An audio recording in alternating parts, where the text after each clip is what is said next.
Assalamualaikum warahmatullahi wabarakatuh. Kembali lagi dalam mata pelajaran fisika.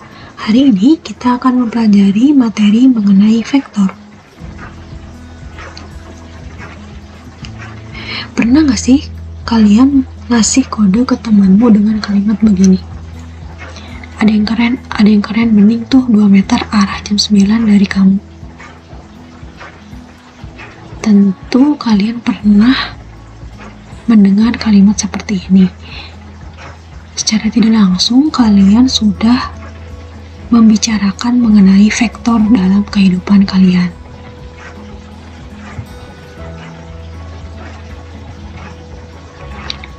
Menu kita hari ini adalah definisi vektor, penggambaran vektor, resultan vektor secara geometris, resultan vektor secara analitis atau rumus kosinus, dan contoh soal mengenai vektor.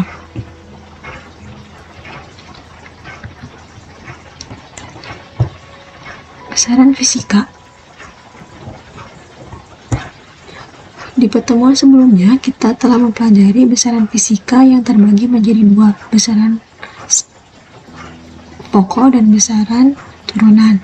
Nah, hari ini kita akan mempelajari besaran fisika yang lain, yaitu besaran skalar dan besaran vektor. Besaran skalar adalah besaran yang memiliki nilai saja, contoh waktu, massa, jarak, panjang, dan energi. Sedangkan besaran vektor adalah besaran yang memiliki nilai dan arah, contohnya perpindahan, kecepatan, percepatan, gaya, dan usaha. Lalu apakah itu vektor? Vektor bisa dinyatakan dengan huruf cetak tebal atau huruf tipis yang diberi tanda panah di atasnya.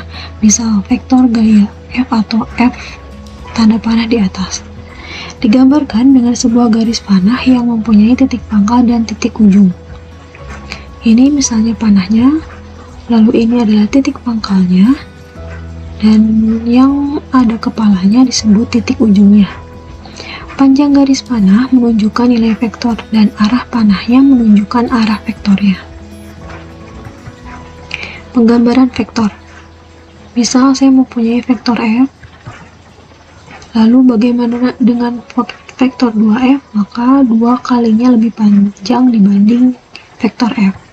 Kalau setengah F, berarti setengahnya dari yang F, dan minus F. Nah, kalau minus F ini berarti jika F itu arahnya ke atas, maka kalau minus F, arah kebalikannya yaitu ke bawah. Panjang garis menunjukkan nilai vektor dan arah panah menunjukkan arah vektornya.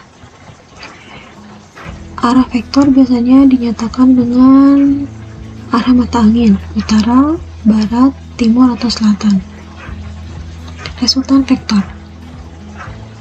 Resultan vektor atau penjumlahan dan pengurangan vektor bisa menggunakan dengan 2 metode.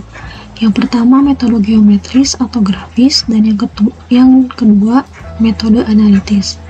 Metode geometris ada 3, yaitu metode segitiga, jajar genjang, dan poligon. Sedangkan metode analitis ada rumus kosinus dan urai vektor.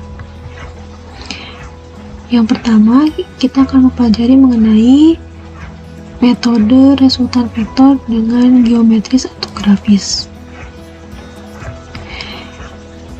Resultan vektor dengan metode geometris ada 3. 1. Metode segitiga, yaitu titik ujung vektor pertama dihimpitkan dengan titik pangkal vektor kedua.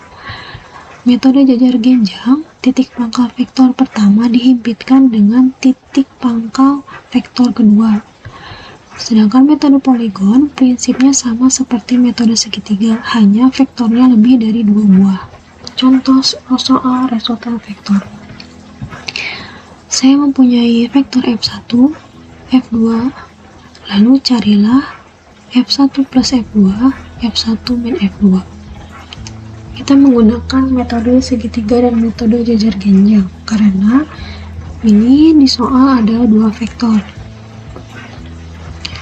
Perlu diingat, arah tanda panah, yang ada panahnya berarti titik ujungnya, dan yang awalnya berarti titik pangkalnya. Metode segitiga adalah menghubungkan titik ujung vektor pertama dengan titik pangkal vektor kedua. F1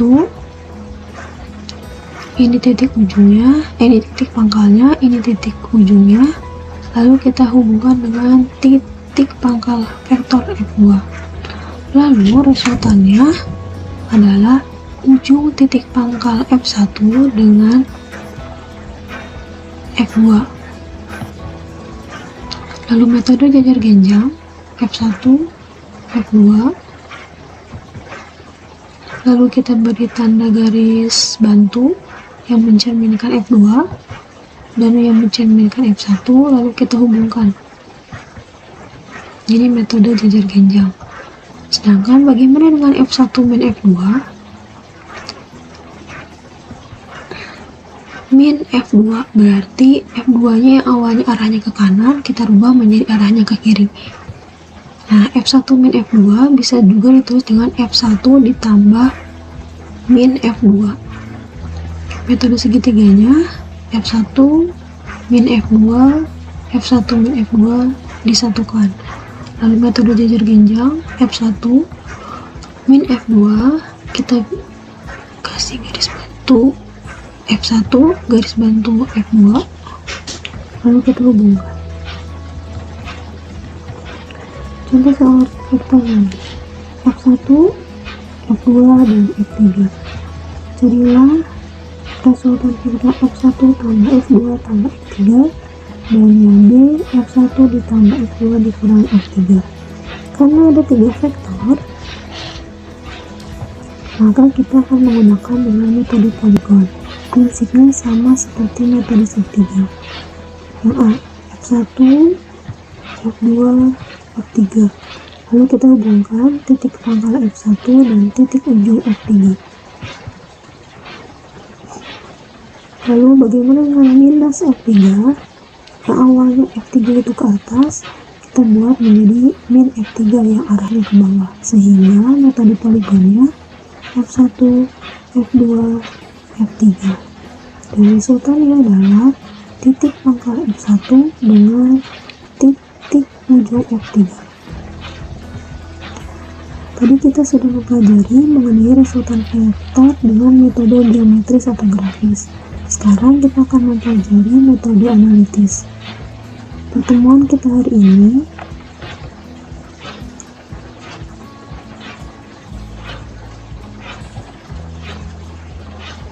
sebelumnya kita akan mempelajari mengenai trigonometri yang berkaitan dengan mata pelajaran matematika.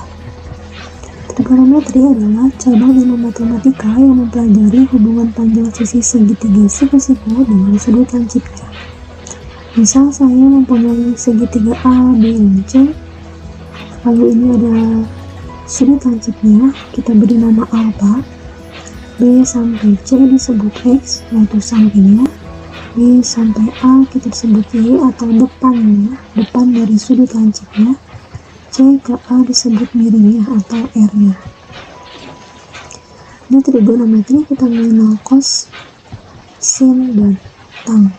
Cos alpha berarti samping per miring, samping per miring, X per R. Sin alpha depan per miring atau Y per R. Tan alpha depan per samping, Y per X. Atau untuk memudahkan kalian mengingatnya adalah cos sin tang, sami demi desam. Cos berarti samping per miring, sin berarti depan per miring, tang berarti depan per samping. Jadi untuk mengingatnya kita singkat dengan cos sin tang, sami demi desam. Trigonometri sudut istimewa. Apa? Jika sudutnya 0, maka kosinusnya 0, sinnya 1, tangannya 0. Jika sudutnya 30 derajat, maka kosinusnya setengah, sinnya 1/2 akar 3, tangannya 1/3 akar 3. Jika sudutnya 45 derajat, cosnya setengah akar 2, sinnya setengah akar 2, tangannya 1. 60, cosnya adalah 1/2 akar 3, sinnya setengah, tangannya akar 3. Kosinus 90 1, sin 90 0, tangan 90 derajat, tak hingga. Cos 37 yaitu 3/5, sin 37 4/5, tangan 37 3/4. Kosinus 54 4/5, sinus 54 3/5, dan tangan 54 4/3. Di trigonometri kita mengenal yang namanya kuadran. Misal ini adalah sumbu X dan sumbu Y. Sumbu X dari awal, dari titik ini berarti 0 derajat, 90 derajat, 180 derajat, 270 derajat, dan 360 derajat. Kita beri nama, ini kuadran 1, kuadran 2, kuadran 3, dan kuadran 4. Kuadran 1 kita beri nama apa, kuadran 2 berarti 180 kurang apa, 180 tambah apa untuk kuadran 3, dan kuadran 4 360 kurangi apa. Di kuadran 1 semuanya berharga positif, berarti harga kosin dan tangan semuanya positif di kuadran 1, sedangkan di kuadran 2 hanya harga sin yang positif, kuadran 3 tangannya yang positif, dan kuadran 4 kosinusnya yang positif. Atau bisa kita ingat dengan semua sindikat tangannya kosong. Semua di kuadran 1, di kuadran 2 hanya sin, di kuadran 3 hanya tangan, dan di kuadran 4 hanya kosinus yang positif. Jadi untuk mengingatnya, semua sindikat tangannya kosong. Contoh, sin 150 derajat. Di tabel ini tidak ada sin 150 derajat. Biar tidak menggunakan kalkulator, maka kita gunakan sin 150 derajat. 150 derajat itu ada di kuadran ke-2 ya. Maka kita pakai 150 itu berarti 180 dikurangi apa? Atau 180 kurangi 30. Berarti harga sinus 150 derajat itu berharga sama dengan sin 30 derajat, yaitu setengah akar 3. Karena dia ada di kuadran 2, maka harga sinnya adalah positif. Contoh lagi, kosinus 240. Kosinus 240 ada di kuadran ke-3. Sehingga kita pakai cos 180 ditambah alfa. Atau cos 180 ditambah 60 derajat. Ini salah ya, harusnya 60 derajat. Sama dengan min cos 60 derajat sama dengan min setengah akar 3. Kenapa min? Karena di sini hanya harga tangan yang positif. Otomatis harga kosinus ini adalah negatif. Tangan 350 derajat, 315 derajat. Berarti ada di kuadran ke-4. Di kuadran ke-4 kosinus berharga positif, berarti tangannya ini berharga negatif. Tangan 360 kurangi apa? Tangan 360 kurangi 45, karena harus berjumlah 315 derajat. Berarti tangan 45 adalah 1, karena di kuadran ke-4 maka harganya min.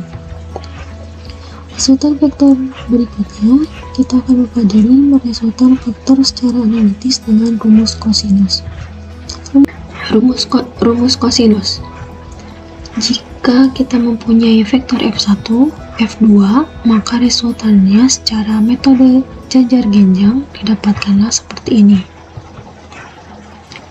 Dengan sudut alfa 1, alfa 2, dan alfa. Nilai vektornya bisa kita cari atau kita dapatkan dari F1 ditambah F2 sama dengan R, sama dengan akar dari F1 kuadrat ditambah F2 kuadrat ditambah 2F1 F2 kosinus alfa. Jika dikurang, maka hasilnya menjadi F1 min F2 sama dengan R sama dengan akar dari F1 kuadrat ditambah F2 kuadrat dikurang 2F1 F2 kosinus alfa. R adalah resultan vektor, alfa 1 adalah sudut antara F1 dengan R, alpha 2 sudut antara F2 dan R, dan alpha sama dengan sudut antara F1 dan F2. Untuk menentukan arah vektornya, digunakanlah rumus R per E sin alpha sama dengan F1 per sin alpha 2 sama dengan F2 per sin alpha 1. Contoh soal. Seseorang berjalan ke utara sejauh 8 meter, lalu ke timur sejauh 5 meter, dan berbelok ke utara sejauh 4 meter. Berapakah perpindahan yang dialaminya? Karena ada 3 vektor, maka kita menggunakan metode poligon. Lalu kita ingat arah mata angin ya. 8 meter ke utara berarti ke atas, 5 meter ke timur berarti ke kanan, dan 4 meter ke utara. Kita buat garis bantunya, maka didapatkanlah R-nya, gambarnya seperti ini. Nah, dari posisi awal, dari sini sampai ke atas, kita dapat 12 meter, dan yang bawahnya menjadi 5 meter. Kita gambarkan secara segitiga, kita dapatkan alasnya 5 meter, dan tingginya 12 meter. Perpindahannya yang ini ya, yang miringnya, berarti kita menggunakan rumus Pythagoras. Sehingga didapatkanlah R sama dengan akar dari 12 kuadrat ditambah 5 kuadrat, maka R sama dengan akar dari 144 ditambah 25, sehingga R merupakan akar dari 169. Akar 169 adalah 13 meter. Jadi perpindahannya sebanyak 13 meter. Contoh soal yang kedua. Perahu motor bermaksud menyeberangi sungai yang aliran airnya memiliki kecepatan 3 meter per sekon. Perahu yang memiliki kecepatan 4 meter per sekon diarahkan tegak lurus dengan aliran air. Tentukan resultan kecepatan perahu dan arah gerak perahu terhadap arah aliran air. Diketahui kecepatan air 3 meter per sekon, kecepatan perahu 4 meter per sekon, dan sudutnya tegak lurus atau 90 derajat. Ditanyakannya resultan dan arahnya. Jawab. Berdasarkan rumus kosinus, maka diperoleh R sama dengan akar F1 kuadrat ditambah F2 kuadrat ditambah 2F1 F2 kosinus alfa. Sehingga R sama dengan V air kuadrat ditambah V perahu kuadrat ditambah 2V air V perahu kosinus alfa. Kita masukkan angkanya. R sama dengan akar 3 kuadrat ditambah 4 kuadrat ditambah 2 dikali 3 dikali 4 kosinus 90 derajat. Maka R sama dengan akar dari 9 tambah 16 ditambah 2 dikali 3 kali 4 kali 0. Maka R sama dengan 25. Akar 25 berarti 5 meter per sekon, sehingga resultan kecepatan perahunya 5 meter per sekon. Lalu bagaimanakah dengan arah gerak perahunya?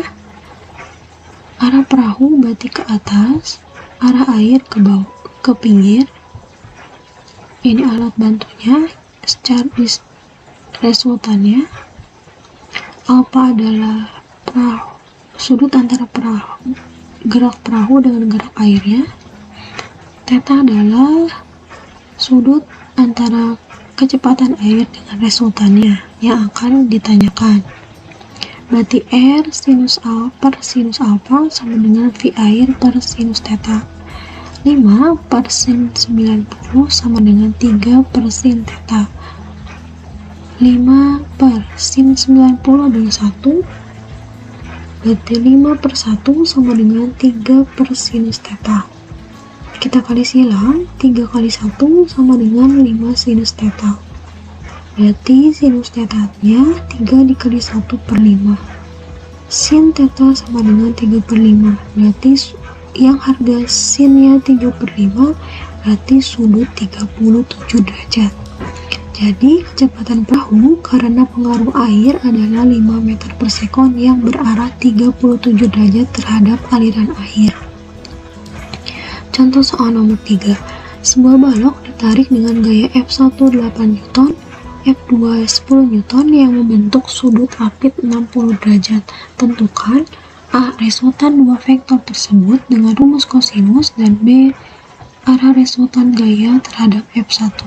Diketahuinya ada F1 dan F2 dan sudutnya. Ditanyakannya resultan dan arah resultannya atau tetanya. Jawab. Kita menggunakan rumus kosinus. Kita masukkan substitusi angkanya ke dalam rumus.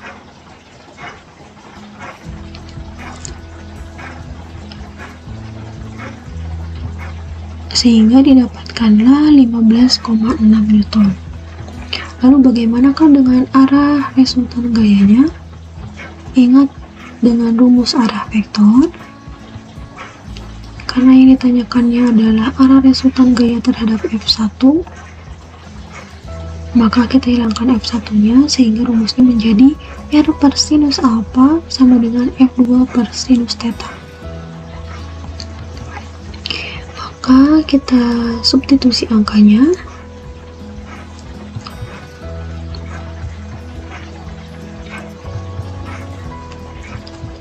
Sehingga didapatkanlah sudutnya adalah 33,7 derajat.